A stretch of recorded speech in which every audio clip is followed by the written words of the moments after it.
Welcome back to Mind Force, the podcast where we talk about resilience, purpose, and navigating life's unseen battles. Today's conversation takes us into the high-pressure world of military drone operations, a mission environment where the emotional and psychological toll often goes unnoticed.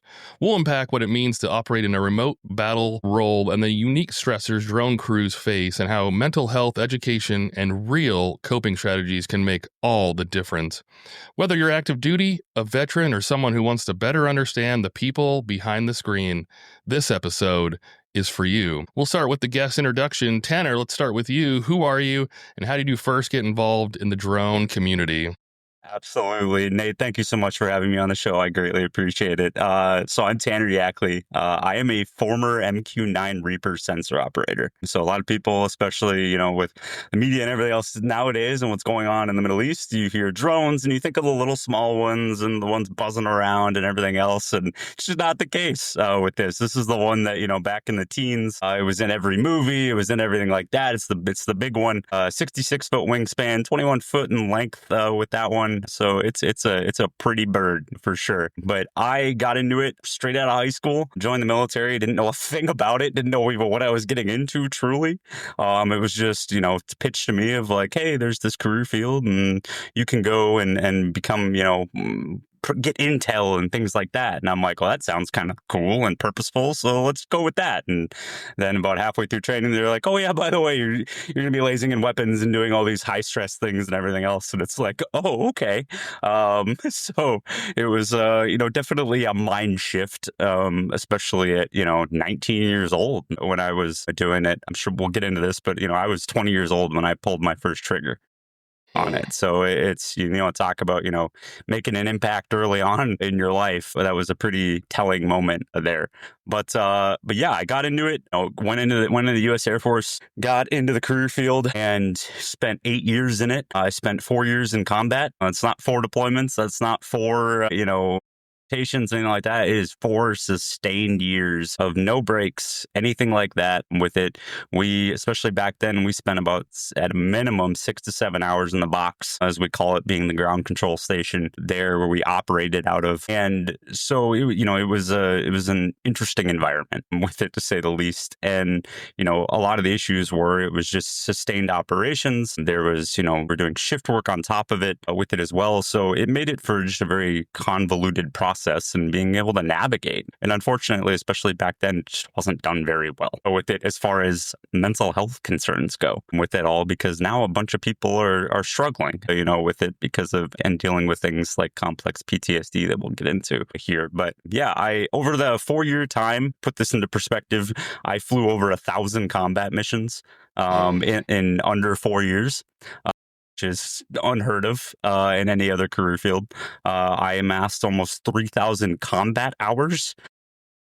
And in that exact same time, which when you go and look at, the fighter community, and I love taking shots at them just because they established our community. And I have a lot of good friends that are fighter pilots with it because they brought over their tactics to the community in 2010 and in that area. But, those guys, they just, it's a very different area, very different lifestyle with it and how the mission and training environment works. And that was the unique part to what we did is, we didn't have this split between the two for it. So that's how all these hours just racked up so quickly throughout the process. And, and we were doing, like I said, it was not uncommon. I mean, they had 1,000-hour-a-year awards for people because of how much we flew sustained all the time. So do you guys get air medals at the same rate that pilots do? We crush them, man. I got 25 aerial achievement medals, and I think I probably have 15 that aren't even on there because it was just lost count. It was just like, what am I doing? I don't care anymore. Like, it just I don't want any more of these things. So that's wild. Yeah, it was. So that alone was made for an interesting work-life balance. I think one thing that's just crazy is, like, I hate to take the shot at the recruiters, but recruiters, I mean, there's 128 different jobs or whatever it is, and they can't know them all, but it's just always so funny, like, how badly they kind of describe the jobs. Like, it reminds me, I came in guaranteed air traffic control, and I remember there was one other guy in my BMT flight that was air traffic, and I was, like, so excited to find him and meet him, and I was like, cool, we're both in this career field, and I was like, hey, why did you choose air traffic? And he was like, because I love being outside. I was like, wait, what? Who do you think you are? I was like, you think you're the guy with the batons, don't you? And he was like, yeah. I was like, that's a flying crew chief, completely different career field. You're maintenance versus, but he thought he was going to have those Lackland lasers and sit on the ground. I was like, I got to break this to you in the third week of BMT. Like, that's not what you do. Your recruiter did not tell you the right thing, but I mean, you got to hit your goals and whatnot. But just always so comical how they, because for yours, I'm sure it's super insulting. But you always hear like, "Oh, you want to go play a video game?"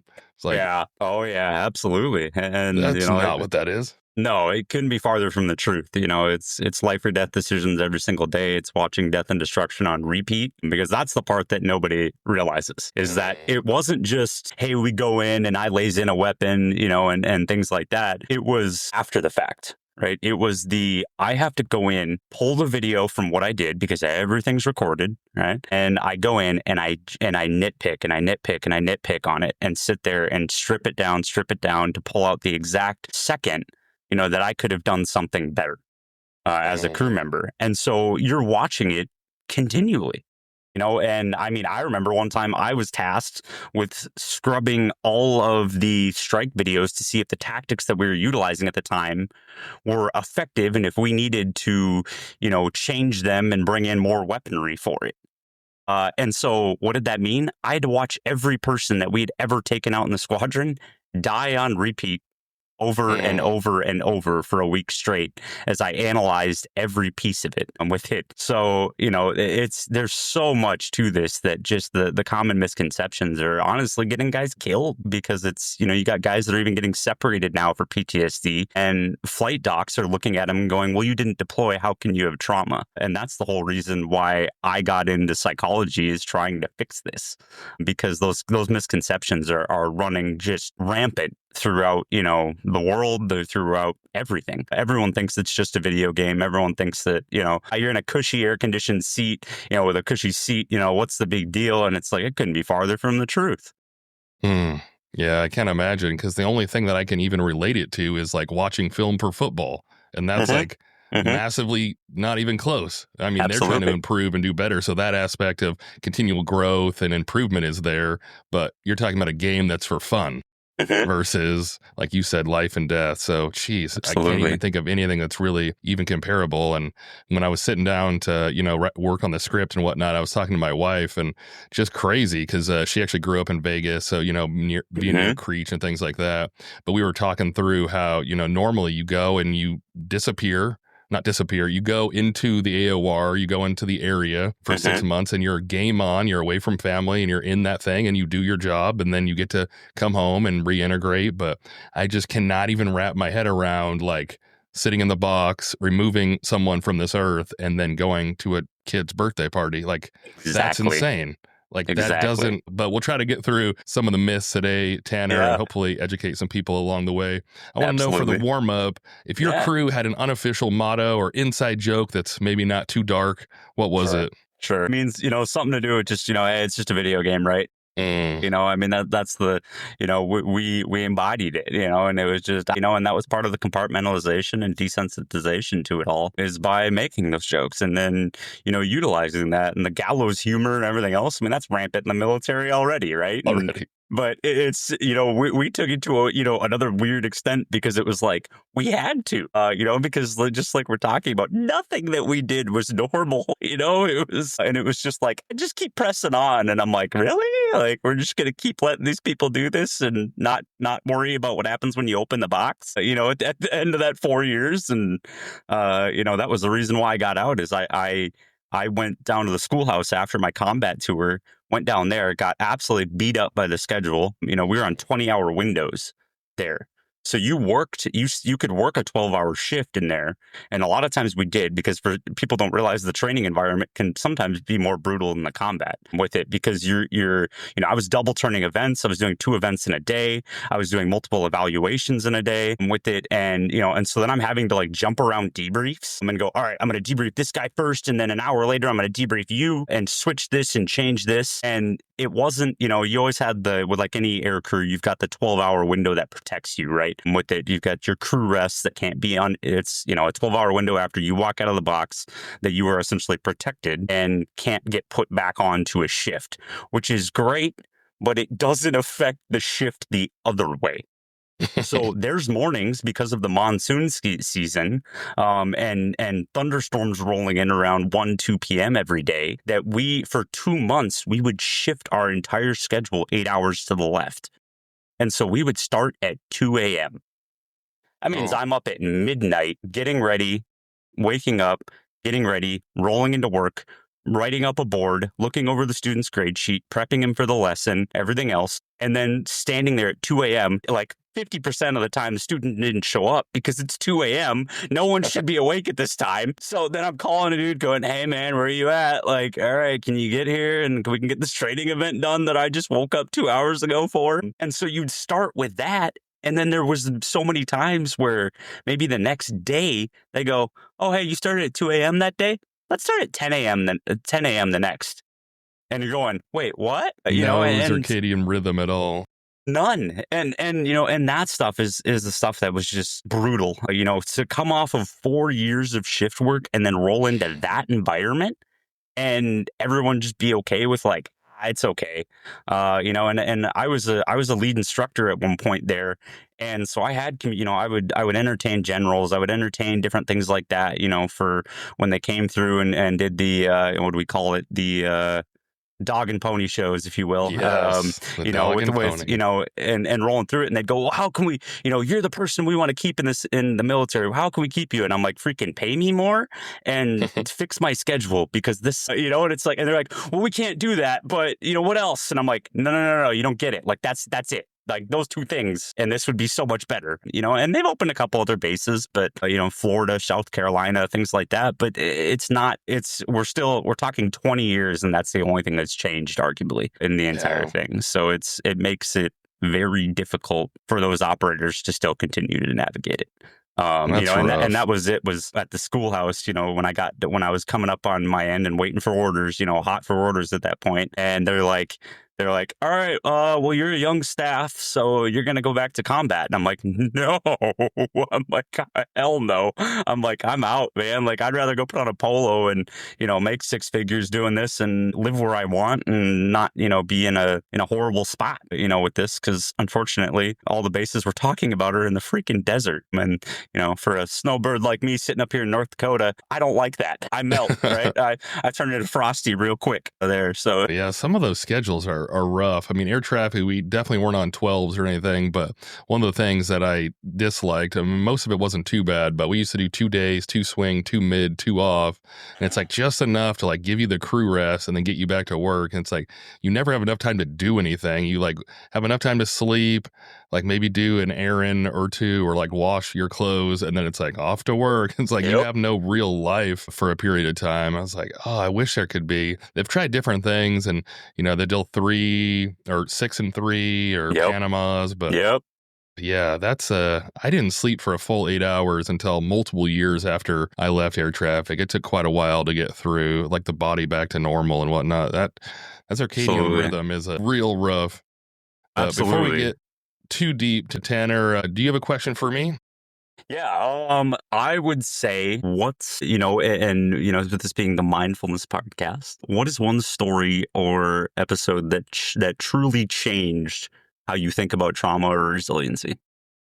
I don't know if I have one specific episode, but I think the trend that I've really noticed that I'd love to like drive home to listeners is trauma shows up in a multiple of ways. I think that's one thing that's like really frustrating is a lot of times people want it to be a horrific car accident or a loss of a family member or something really big. And those also do happen. But being told you're an idiot and you're never going to be anything for years of your life as you're growing up is also traumatic. It's not, you know, a big event. You weren't punched in the face or whatever. But I think we have to like reflect and stop and figure out how to work on ourselves and get over, you know, the things that we've experience throughout our life. Because I've talked to a lot of people and they're like, oh no, my life was pretty good. And then they like don't want to work on anything because they don't recognize that. But just because it wasn't a huge, massive, thing, that they're not going to work on it because it's not that big of a deal. It's like not everyone goes through terrible things, and there is, also those. But I think that's the biggest thing. It just shows up in multiple different ways. It could be, someone demeaning you for years and years, and then you don't do the things that you should or you could. You're like, not empowered to get after those things. Or it could be the horrific car accident where you lose your family or whatever. But yeah, I think trauma just shows up in so many different ways. And so I feel like that's the first thing. Just stop and kind of pause and figure out, that self-reflection, slow down and figure out what that looks like for you. It's not going to be the same for everyone. I think it's another thing that comes up quite a bit is for some reason, and maybe it's like a military thing, or maybe it's just a human thing in general. We want like checklists, or we want like this perfect thing where we can apply it to everyone. And humans are wildly too complex for that. That will never happen. You need to take care of people in the ways that they need to be taken care of. Like someone had said the platinum rule, which I heard recently, which is crazy because, I'm like almost 40 and always heard the golden. I never heard the platinum. So golden is like treat others the way you want to be treated, but the platinum is treat them the way they need to be treated. Like maybe they need something different. Like you can't just assume what you need, they need, and just force it on them. Because I feel like that's the way. That's what I like, so you're going to like it. Like that might not be what they need. So platinum, like take it the next step, know them enough, have that empathy, connect with them enough to be like, you need something different than I do. And that's fine. And I'll give you that. So absolutely. What do you think about those two?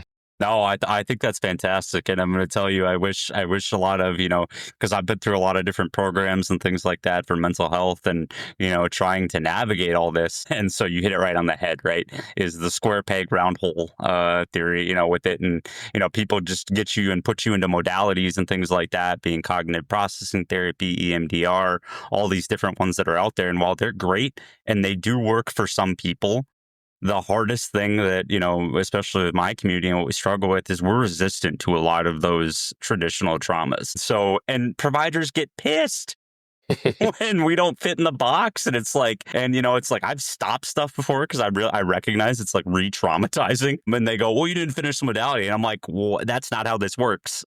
It's like that's nope, like it doesn't work that way at all. But and I think that leads on to your second point, right, of the platinum rule. I love that. I wish people would embody that more because that's one of the things that talking about these things and going through these therapies and stuff like that. It's like there's so many times that people are just trying to get through that checklist, right, for their program or whatever their modality is for that veteran, for that person that's dealing with trauma, and they don't recognize that you need to be able to pivot. You need to be able to, go off script at times and truly help them because otherwise you're just reinforcing those negative impacts, those negative thoughts about, especially for like my community, we deal horrendously with a negative self-image because of the moral efficacies of what we did and the lack of understanding around it, the lack of support around it, and so then when people throw their hands in the air and go, hey, I have a problem, people go, yeah, right. And then when you hear that, 1,000 times,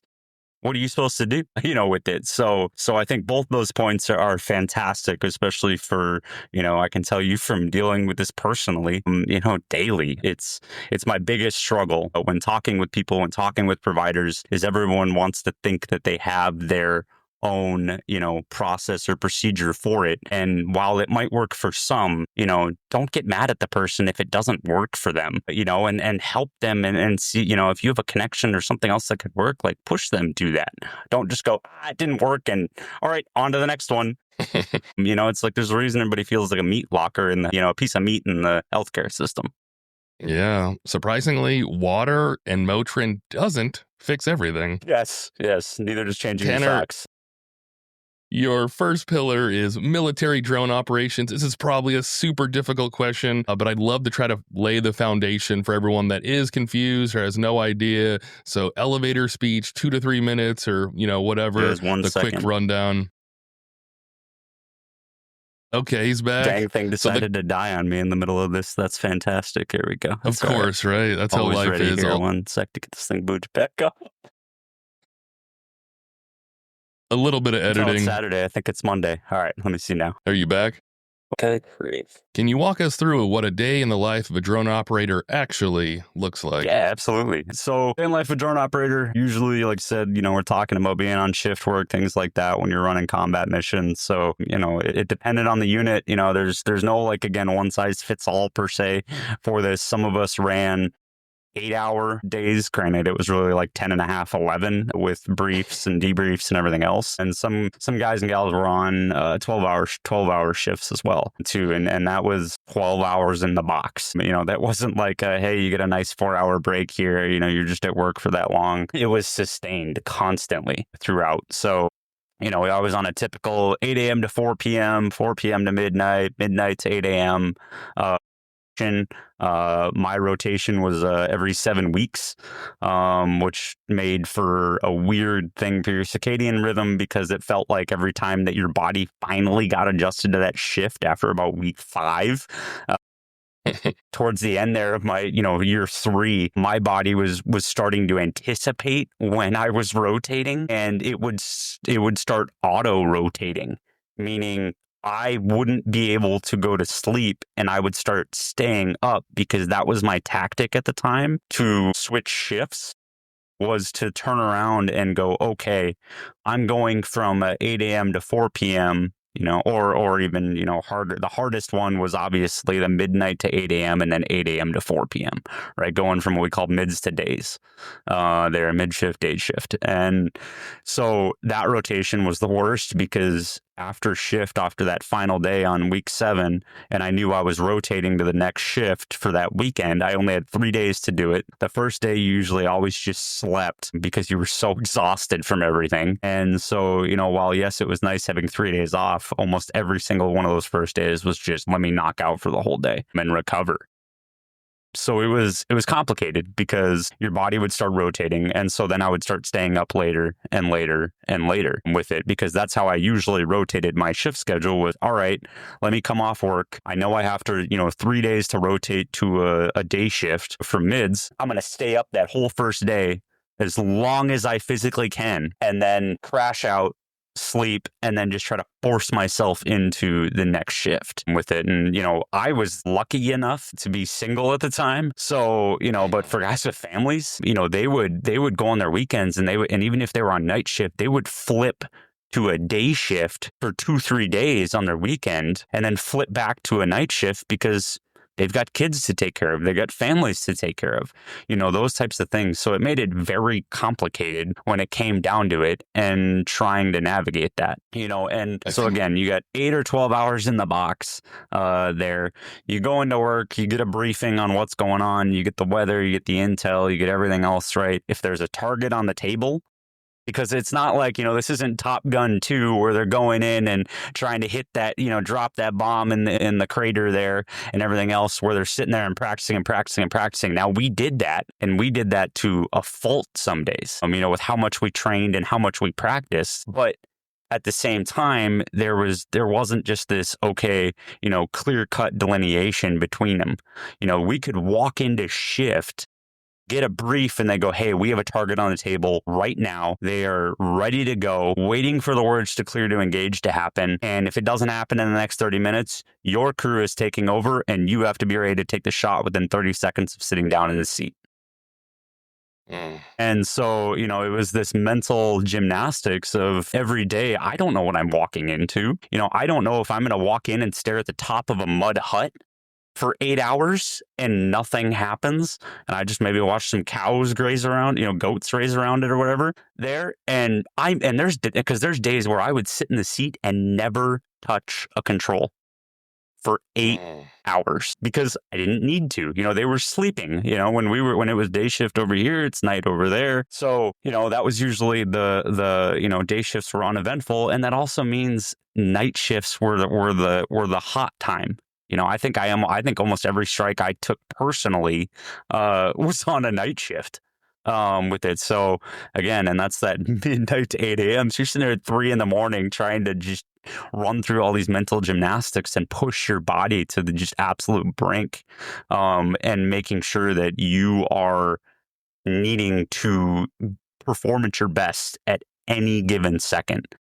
because you don't know, sometimes it was weeks that we'd build up a training for a target or something like that, months, years, sometimes, depending on how big the fish was, because there's different mission sets with it too. And the super quick and dirty on that is you've got essentially the counterinsurgency mission that a lot of people are familiar with, right? With what we did and how we operated. We're looking for people digging for IEDs, mortar tubes, doing friendly force overwatch, those types of things. And I did that for almost like about 9 months. And then I got pushed out to a different unit that did more of what we call patterns of life with it. And that is, you're watching the day to day, right? You're watching this person wake up, go tend to their goats, drop their kids off at school, go and meet with some bomb maker, and pass on schematics or whatever, and then go home and continue on his day.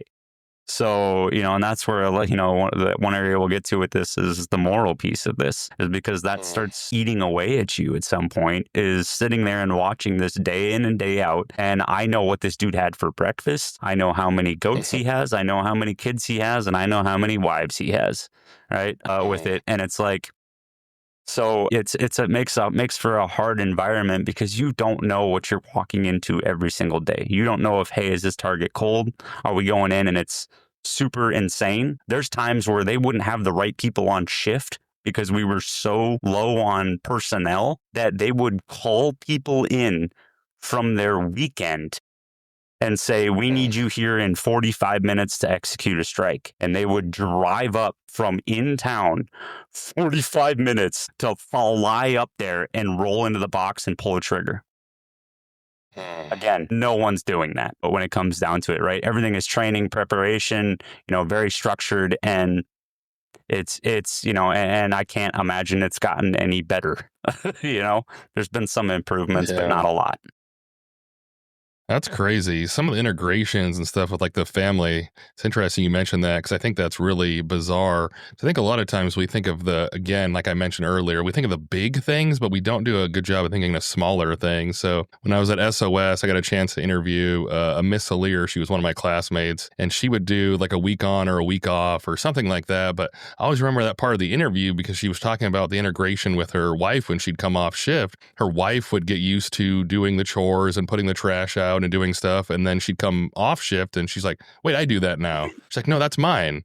And like, that's such a minor thing, but like when that happens all the time, like that must be so frustrating when you like, don't know where you fit and how it goes, and are you on the week on or the week off? So sounds cool to have a week off, I'm sure, initially, but some of those smaller details I think are really difficult.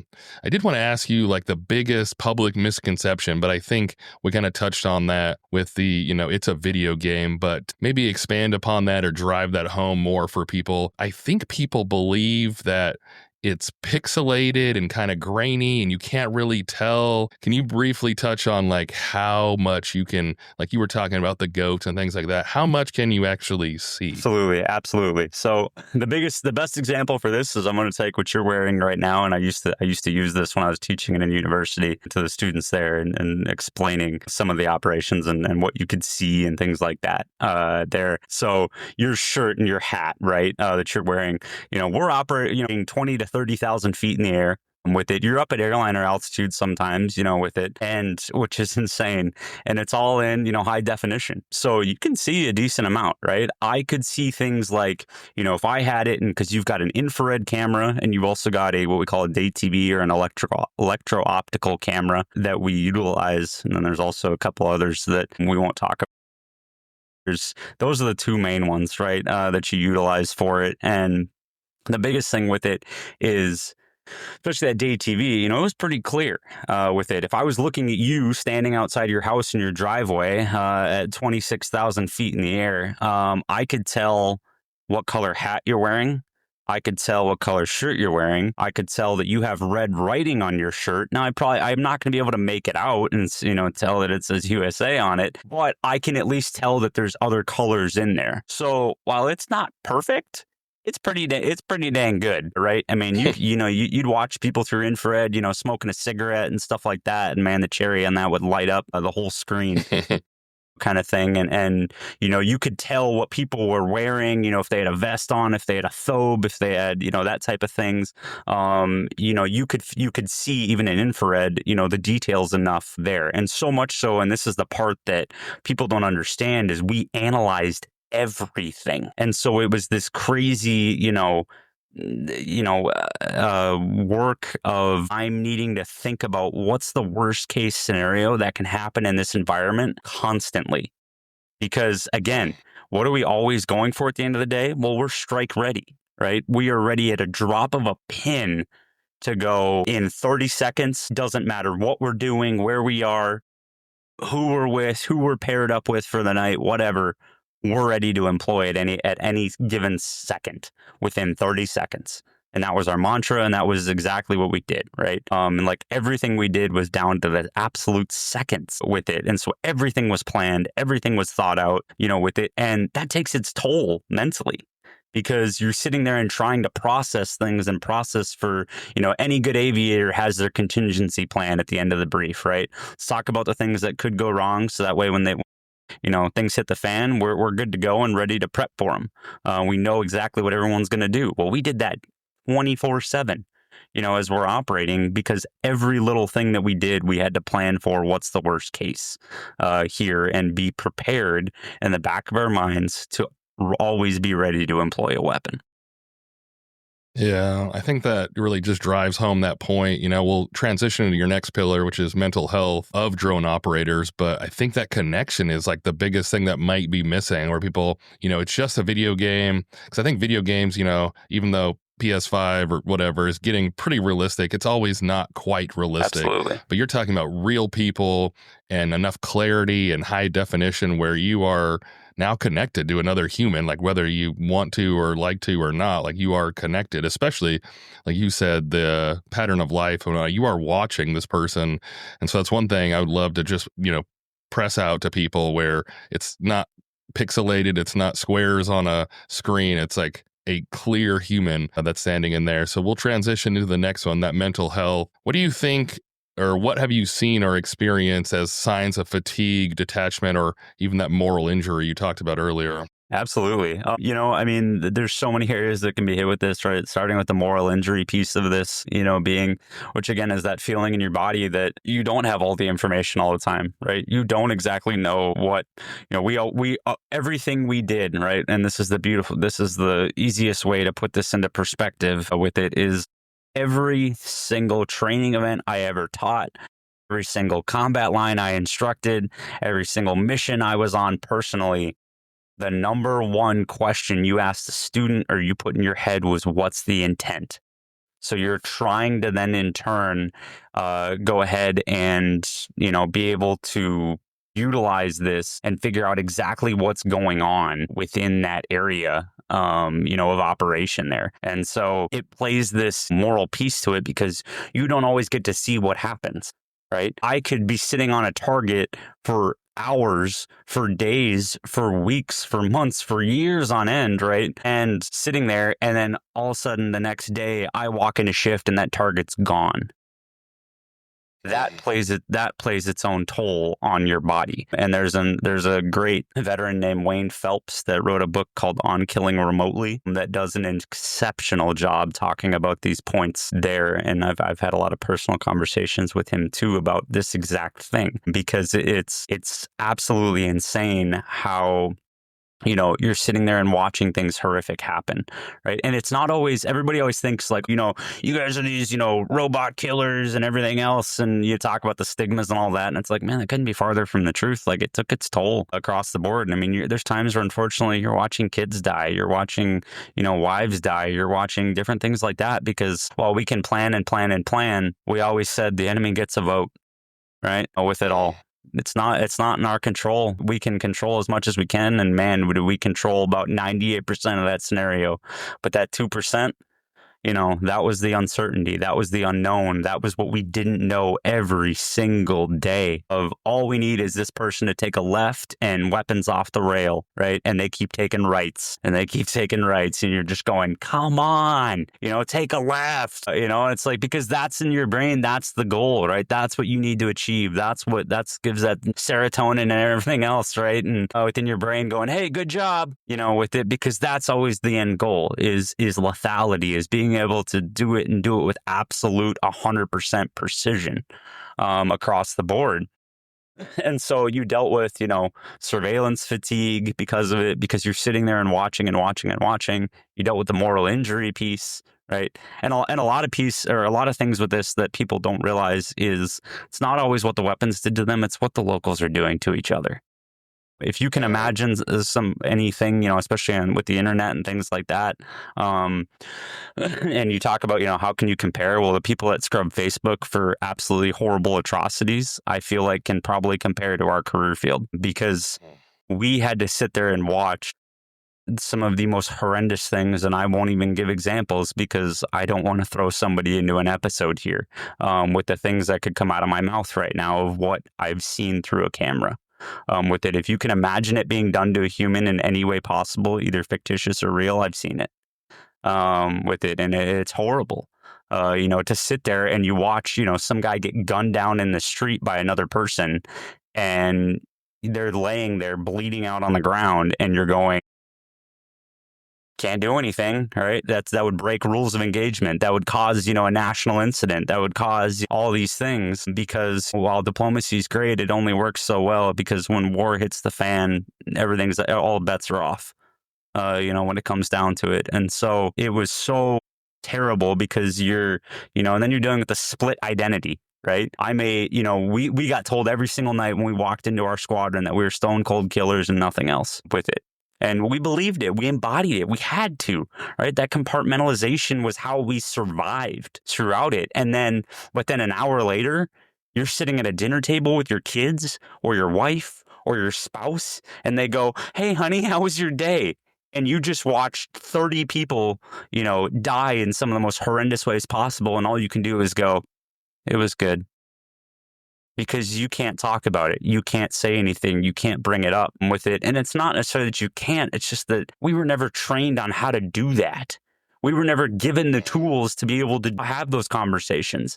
And, I'm not saying we need to go out here and break operation security and everything else. Good God, absolutely the opposite. But there's so many ways that this can still be discussed. And that's the hardest part with this is so many people are terrified because of how we were institutionalized to go, hey, you can't talk about what you did. You can't talk about what you did. You can't talk about the missions that you did, the specifics, anything like that. And so our brains then calculate it with, we can't talk about anything that we did with it. And now it's getting guys killed, across the board. It's like we lost an instructor to suicide 3 weeks ago in a location here in the United States. And it's horrendous, that this is still happening and people are still so ignorant and going, oh, it's not a problem. And it's like, you just couldn't be farther from the truth. It's only not a problem because, unfortunately, too many people are ignorant on the subject and they just don't know.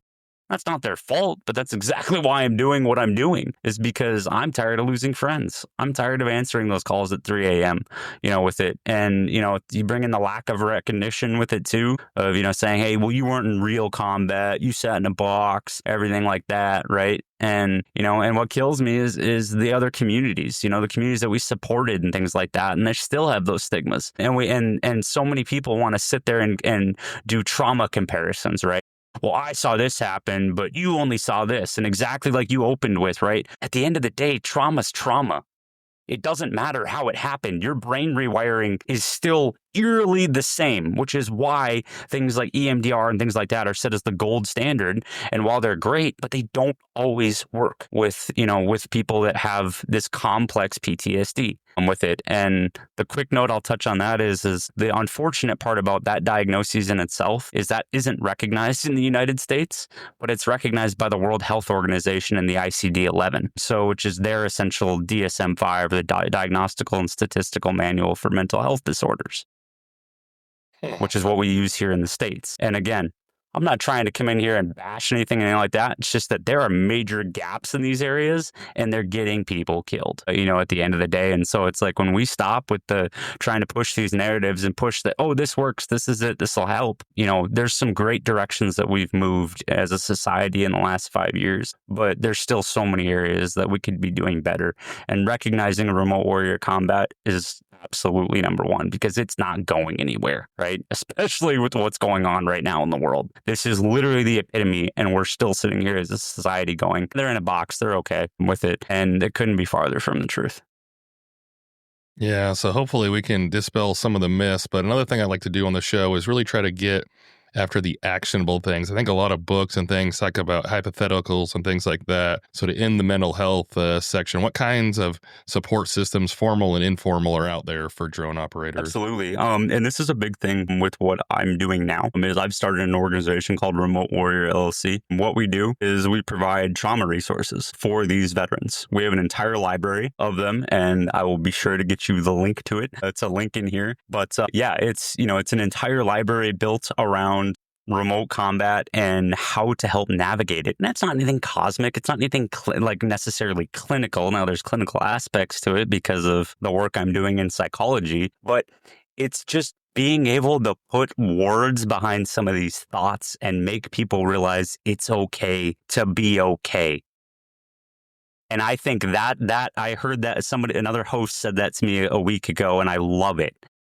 Because I think that's one of the biggest things with this is, you hear it's okay to not be okay, but it's okay to be okay, right? And it's okay to get help, and it's okay to go out there and talk about this, because it offers healing. It offers help to everyone else, because the isolation that we do within this community is horrendous. So, we've created an entire guide written for remote combat warriors that deals with things like disassociation, complex PTSD, and moral injury.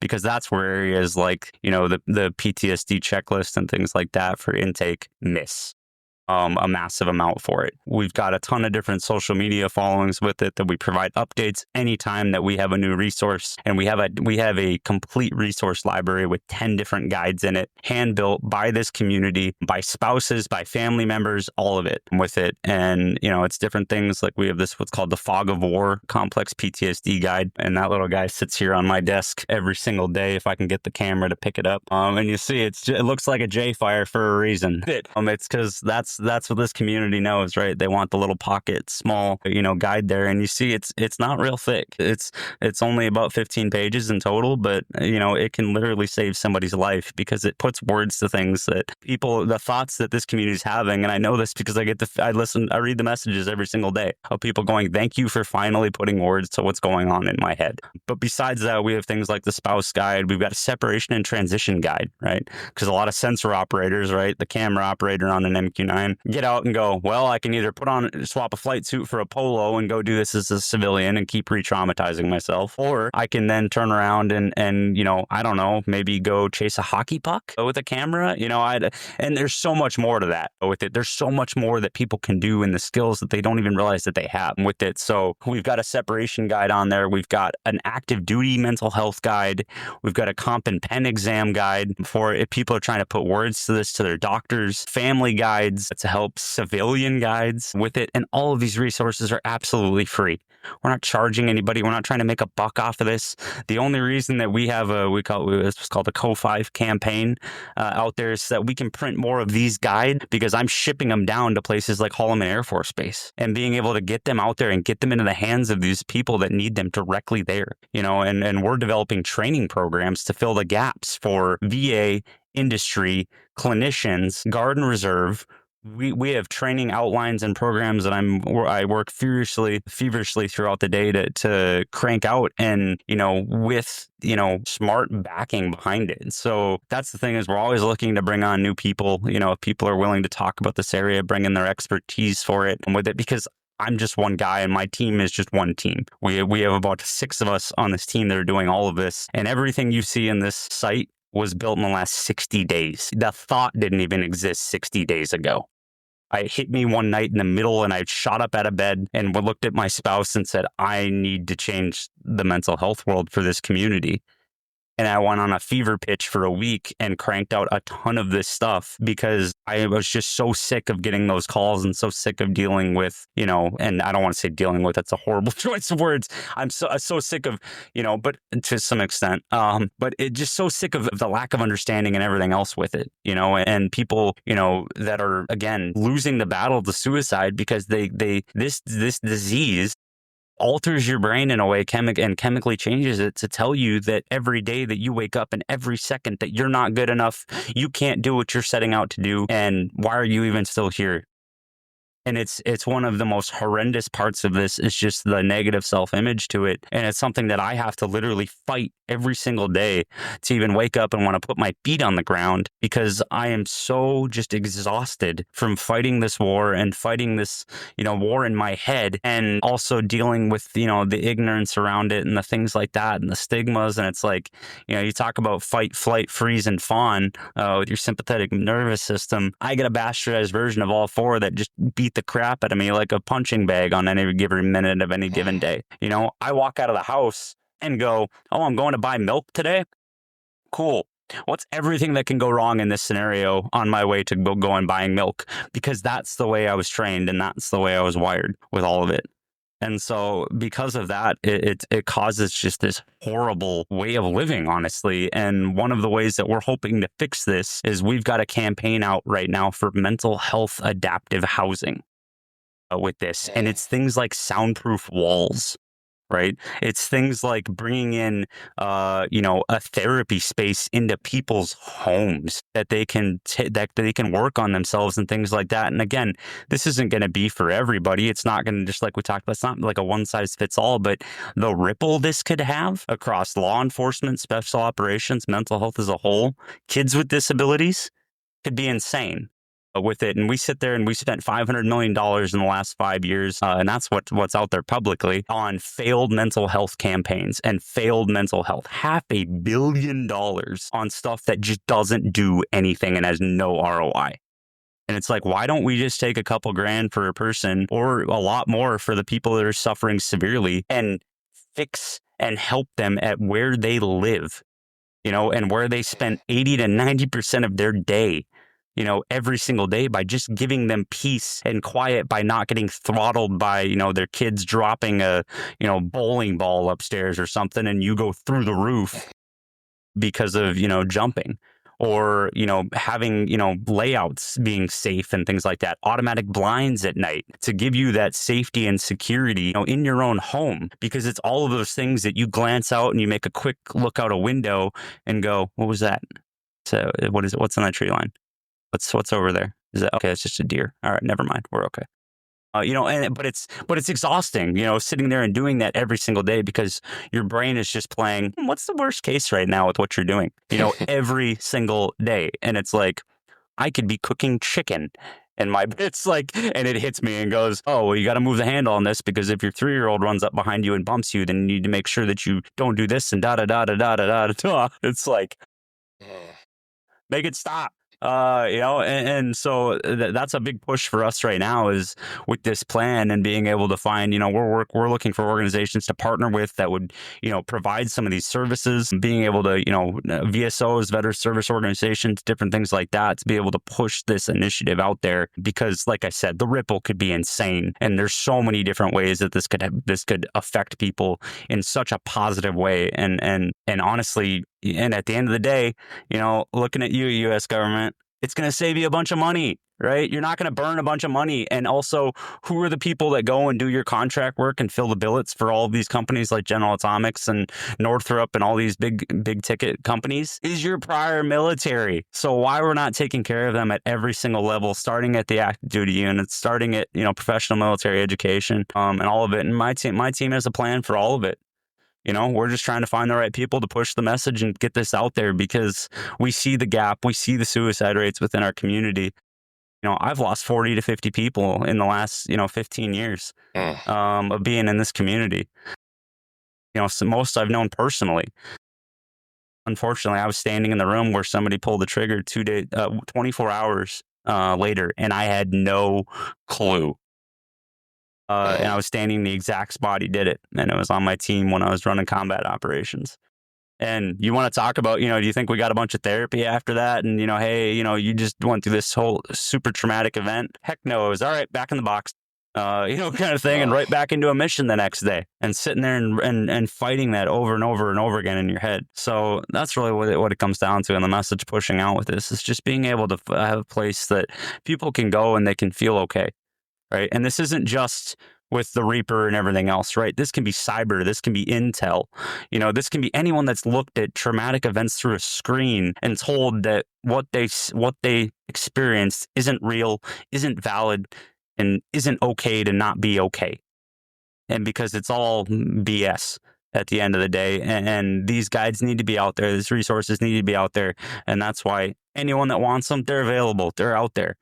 With it. And thank goodness we get a lot of really great support through funding and things like that with it from both individuals and organizations and all the money goes to is just printing more guides, like I said earlier, and getting them out there because I want these guides in every veteran service organization's office. I want, this website to be a go-to for everybody in this. And we're always open to partnerships and things like that on how to bolster it, how to bring in other expertise, right? Like I said, I might be one guy that's going through a psych program, but I sure don't know everything when it comes to this. And I will never say that I do.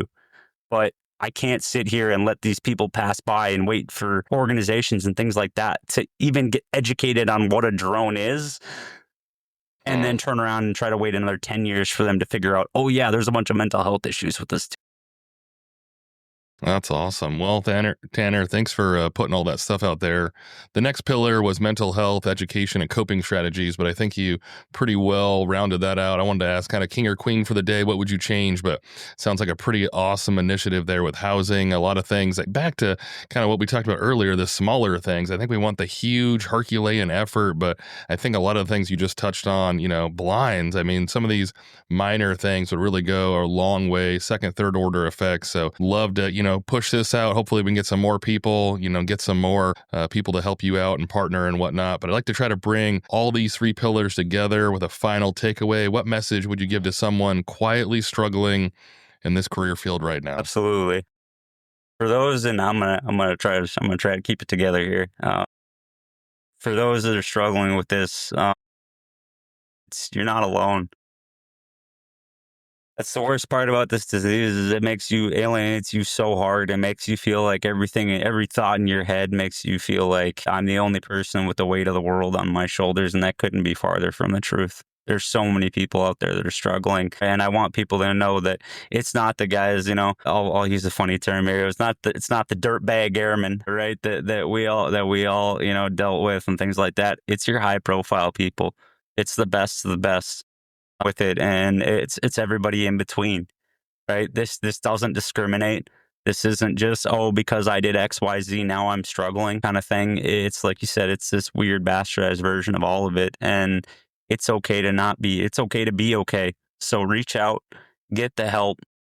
Like I said, utilize our resources. We're there. If anyone needs anything, my org is so versed in this stuff. And, we have, like I said, it's all a bunch of ex-sensor operators doing the whole thing. No offense, pilots. But, it's like, that's the piece to this is it's like reach out and talk to somebody about it and realize that you're not going to find, it is going to be a little bit of a struggle, right? Because finding someone that truly understands, you feel like you're fighting an uphill battle, but at least, you can come into the community and we've got a Discord with over 100 members that we're growing every day. You can come in and talk about these struggles, talk about the things and it's completely protected. We have complete security over the whole thing. We allow family members, clinicians, things like that in there, but they get very limited access to protect the members because the number one thing that we're doing at Remote Warrior is putting the veteran first. And I will never waver from that ever because I've seen what the impact it can have with this community. I see the horrible things that can happen when this stuff goes unchecked. And like I said, at the end of the day, reach out. There's a lot of amazing organizations doing a lot of great things, and I can point you in the directions because I talk to the CEOs weekly and go, here's my community, and let me bring them into the fold of what you're doing there. So there's so much more than what's offered with the VA. There's so much more than that's offered, even online that you can find with it. So reach out, talk to somebody about it, and don't be silent. Because complacency kills, right? And we've been trained so well to be complicit in this situation that it's costing people their lives. So talk about it, be about it, and there is hope. there is healing, and we absolutely need, more and more with it, because this problem isn't going away. This problem is just getting started.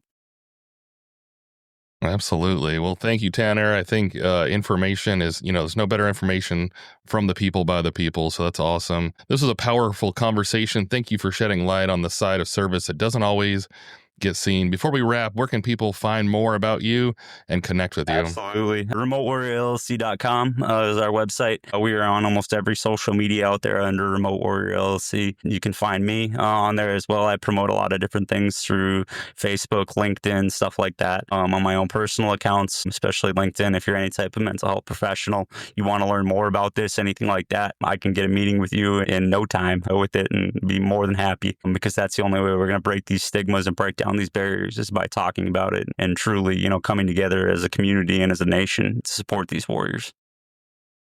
Absolutely. To everyone listening, thank you for joining us today. If this episode helped open your eyes or strengthen your mindset, share it with someone, drop a review, or just push it along. This is Mind Force. I love you all. See ya.